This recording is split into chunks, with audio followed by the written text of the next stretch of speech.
brought to you by Palvi Agrico. आता शेतीसाठी जे काही लागणार ते घरपोच मिळणार, तेही मोबाईलच्या एका क्लिकवर.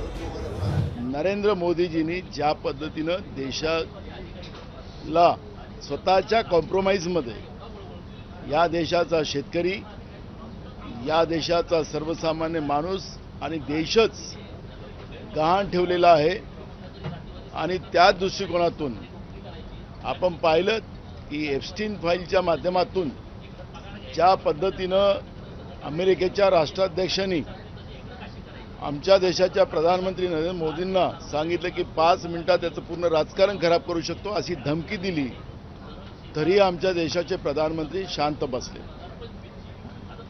परवा नाचत गाचत गळे मिळवण्याच्या भूमिकेमध्ये इस्रायलमध्ये आमचे नरेंद्र मोदी देशाचे प्रधानमंत्री पोहोचलेत आणि इस्रायल इज द फादरलँड आणि इंडिया इज द मदरलँड. आज आपण पाहिलं की इराणच्या जवळ जो आमचा परंपरागत आमचा मित्र देश होता, त्या देशाजवळ स्टेट ऑफ हार्मोनिस हे त्यांच्या कब्जात आहे.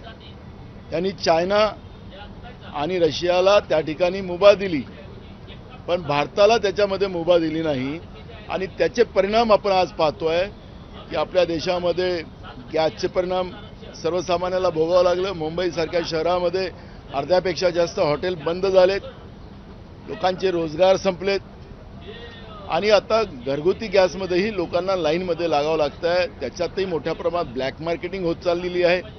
सरकारच्या व्यवस्थेमध्ये सरकारचं व्यवस्थेवर कुठलाही दबाव नाही, व्यवस्थाही भ्रष्टाचारामध्ये गुंतलेली आहे, सरकारी भ्रष्टाचारामध्ये गुंतलेलं आहे आणि सर्वसामान्य लोकांना, मध्यमवर्गीयांना या कॉम्प्रोमाइज नरेंद्र मोदींचं जे कॉम्प्रोमाइज झालेलं आहे त्याच्यामध्ये सर्वसामान्य माणूस, गरीब माणूस तो बर्बाद झालेला आहे, शेतकरी बर्बाद झालेला आहे, असं चित्र आपण पाहतो आहे.